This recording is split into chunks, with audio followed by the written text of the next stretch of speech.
Com toda a sua evolução tecnológica, a Revolução Industrial significou o aumento da exploração e miséria dos trabalhadores, que tinham que suportar jornadas excessivas, condições de trabalho insalubres e salários miseráveis.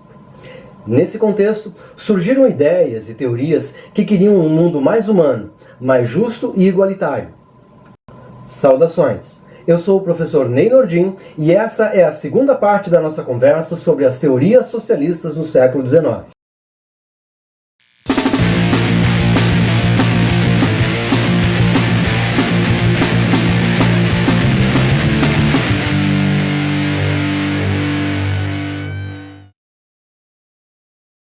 Na primeira parte, a gente falou sobre os primeiros passos dos movimentos de luta por melhorias e direitos dos trabalhadores. A Inglaterra foi um dos berços desses movimentos. Falamos também sobre o ludismo, o cartismo, as trade unions, a luta pela ampliação do direito de voto, até chegarmos nas teorias mais complexas. Lembra que eu falei que essas teorias se quebraram em diversos métodos, ideologias e direções diferentes? E que isso, não raro, acabou em rivalidades? Foi isso que a gente viu nos utópicos como Robert Owen, Charles Fourier e Saint-Simon, depois de passar pelos científicos Marx e Engels. Agora, vamos conversar sobre uma vertente que foi marcante nos séculos XIX e XX. O anarquismo foi outra das grandes teorias socialistas que influenciaram o século XIX. Mais radical, defendia a abolição imediata de qualquer forma de governo. Entendia que o Estado era a origem de todos os males. Os anarquistas sonharam com uma sociedade feita de homens livremente associados, sem tribunais, sem forças armadas. Pequenas comunidades focadas no comércio de autoabastecimento, sem fins lucrativos. A teoria evoluiu para o anarcossindicalismo. Os sindicatos é que seriam os agentes da mudança. Teve difusão por vários países, mas foi na Espanha que essa vertente se fez mais forte, até ser sufocada pela Guerra Civil Espanhola. Olha só alguns dos principais teóricos anarquistas. Mikhail Bakunin era russo e de origem aristocrática. Após viajar pela Europa e ser preso por envolvimento em ações subversivas, foi deportado para a Rússia e ficou preso por vários anos. Depois, ele fugiu da Sibéria e conseguiu chegar a Londres, onde se dedicou à causa do anarquismo. Ele foi um dos principais nomes dessa corrente. Como eu falei no vídeo anterior, Bakunin entrou em rota de colisão com Karl Marx. Além das divergências teóricas, ele acusava Marx de nutrir ressentimentos e arquitetar vinganças pessoais contra ele. Sua linha de pensamento defendia aquilo que ele chamava de força social real, ou seja, a mobilização das massas e o uso da violência organizada, e protagonizada pelo povo. Ações violentas para derrubar o poder a qualquer custo. Outro nome importante do anarquismo é Pyotr Kropotkin. Não era só de origem russa, como era filho de um príncipe da Casa Real.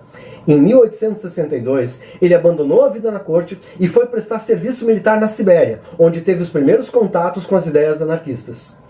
Kropotkin chegou a organizar um grupo anarquista clandestino e por causa disso foi preso. Quando ficou livre, foi para a Inglaterra, onde publicou livros divulgando o anarcossindicalismo. Ele só pôde retornar à Rússia após a Revolução de 1917, quando recusou o cargo de ministro da Educação do governo provisório de Kerensky. Posteriormente, ele faria duras críticas ao governo bolchevique. Pierre Proudhon nasceu na França e era de origem camponesa. Ele também fez oposição ao pensamento de Marx e propôs um socialismo mais libertário e descentralizado. Um de seus livros mais importantes se chamou O que é a Propriedade, publicado em 1840. Ali, ele declarou que toda propriedade era um roubo, mas, claro, ele se referia apenas ao tipo de posse que levava à exploração do trabalho. Ao contrário de Bakunin, Proudhon acreditava na mudança pacífica sem revoluções violentas. Mesmo assim, chegou a ser preso e exilado.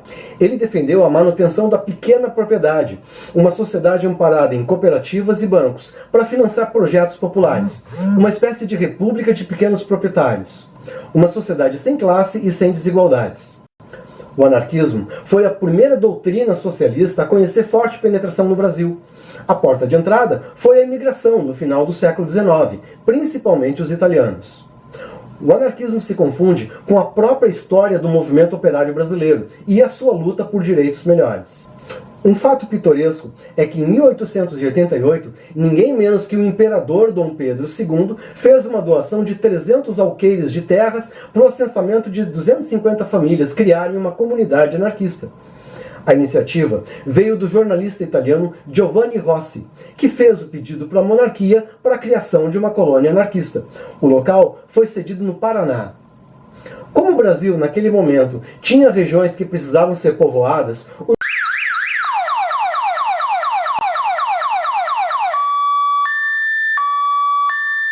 nosso imperador não viu problemas com ideologias e concordou com a doação. Só que aconteceu da proclamação da República e a doação não foi reconhecida pelo novo governo. Mesmo assim, Rossi conseguiu comprar as terras e fundou a colônia Sicília.